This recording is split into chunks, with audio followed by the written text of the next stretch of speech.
you make. Ain't no lot to see. All those plans I made for myself, I got nobody else to lean on.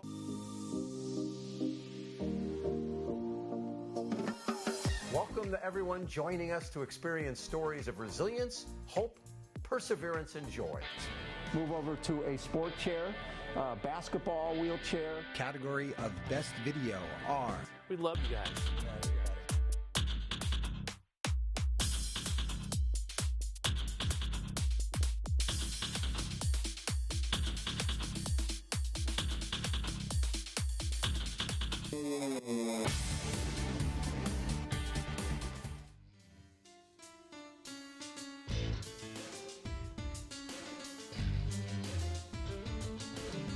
You're watching America Trends. I'm Mary Burt-Godwin, and our next guest is pretty amazing. She is an entrepreneur, a best-selling author, investor, a venture fund limited partner, advocate for the unhoused and displaced, senior partner at the Mitzel Group, and the founder of Contract High. I love the name of this.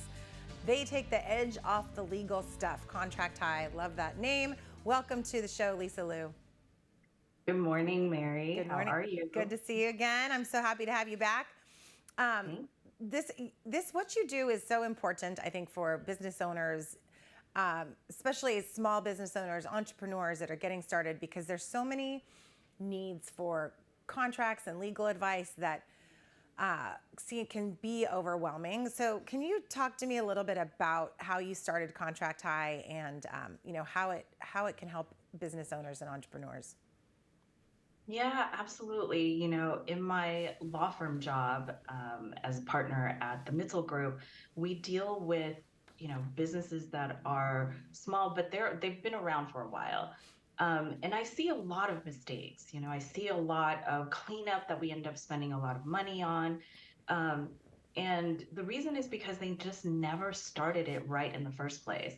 And so a lot of this is built around having the right contracts in place to make sure that you're both on the same page, or, whether it's with a client or whether it's with your business partner or whether it's with an employee. It's all about being on the same page. And that's ultimately what contracts do, right? So when you're especially just starting out, you may not be able to afford an attorney.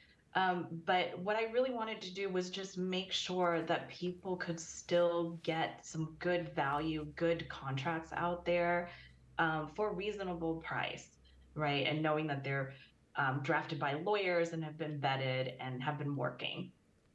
Well, I think, that is such a great point, and making it financially worth it, or available to some of these young business owners, entrepreneurs that are putting all their money probably into starting their new business, and they think, hey, I gotta cut corners, I can't afford a big time lawyer. So this is a perfect opportunity for people to get that legalese kind of squared away in areas that they really need it to CYA, right? Absolutely. Things like service contracts, things like NDAs, confidentiality, things like, just an offer letter or an independent contractor agreement, all of that we have you covered. Yeah, I think so. How does it work? Do you pay per contract, or do you pay a subscription fee, or what does that model look like? Yeah, we actually have options, right? So some people really only need one or two contracts. So we call it our a la carte.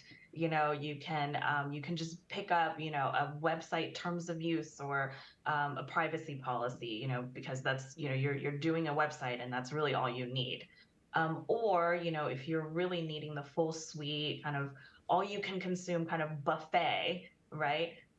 Then we also have that for you as a membership option.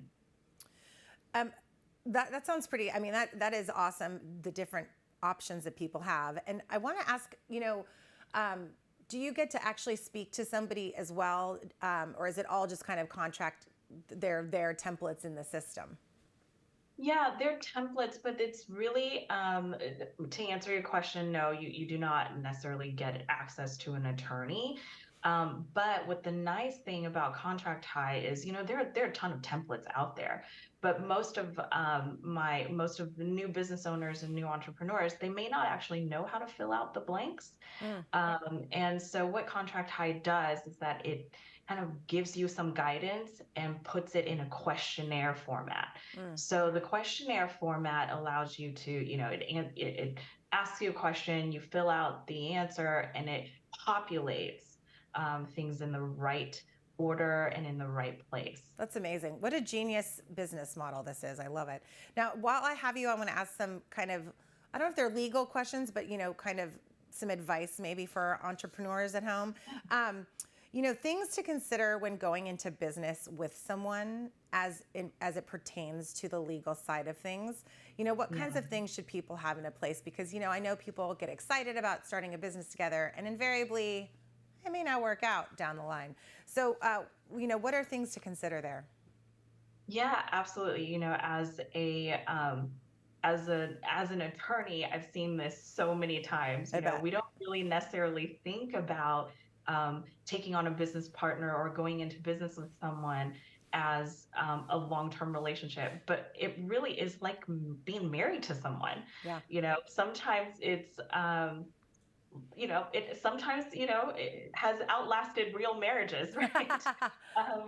And so, my business partner and I always joke about, it's like, going into business with someone is like being married. And so what you really have to think about almost like a prenup, right? Or post-nup. Yeah. Really discussing the issues and having procedures to resolve conflict. So most of that is put into a partnership agreement. So I always recommend that, my clients think about, well, what does ownership look like? Are you equal partners? Is one of you going to be working in the business and the other one is not? And if that is the case, how does that affect ownership, right? What are your roles? Are you going to devote all of your time into the business? Be really on the same page about that, right? And then also, things like, how are you going to make decisions? Is it that one person gets to outvote the other? Are you always going to have to, agree, right? Yeah. I just heard, this is, related, but maybe not, but I just heard an interview with Ben Affleck on the Smart List podcast, and he was talking about his relationship with Matt Damon, because they are business partners. They have been forever. And they had a joint business account, and they always have found a way to work on their differences, like who gets the creative say over someone else, and they have found the way to do that. But the way he was talking about it, I thought, this is really rare. That's a rare kind of relationship that they have, because I feel like it can get very heated, and probably people disagree frequently, which you probably see. Absolutely. And this is why it's, in my little list of making sure you understand and agree on a procedure to resolve conflict, right? Do you have some trusted advisors that you would sort of form a panel, right, that will help you sort out the issue? Do you have someone who's really good at mediating between the two of you, and that's how you're going to resolve disagreements? And yeah, you're right. Ben Affleck and Matt Damon are certainly the exception here. It's incredible to share a bank account with someone since you're like 12 years old, I think. Yeah, I know. You heard it too, right? Yeah. It was a good episode. Yeah. Okay, before I let you go, I want to talk about one more subject, which is trademarking and how important that is to a service-based business. Is it the first thing you want to do? What are the legal parameters around that? Yeah, absolutely. When you are a business, in particular service-based business, you don't always think about trademark, because people associate trademark really with like products, right, or tech companies, right? Yeah. But really, trademark, if you really boil it down, it's really just your brand and your reputation on the line, right? So you really want to think about, okay, how is my client or my potential client, right, or my referral partner going to recognize me and distinguish me from my competition, right? And that's really what a trademark is. And I always encourage my clients to register their trademark, because it's something you can own and you can build value, actual monetary value. right? Into your trademark. You can license the mark later on. When you go and you think about selling your business later on, it is actually it's an actual business asset that has actual correlated value. Wow. When you go to when you go to sell your business, and it also just is a tool for you to recognize, good reputation. Yeah. And also it prevents other people from, trying Stealing to your write ideas. Sales, right? I love Yeah, it. Well, exactly. you probably have a lot of people trying to steal your contract high idea, because that is genius. Okay, we've got Lisa Liu. Thank you so much for joining us here today. GetContractHigh.com, also the MitzelGroup.com. Sorry, not the MitzelGroup.com. You can find Lisa for more legal advice. And Lisa, so much thank you for being here. And everyone at home, stick around for more America Trends right after this break.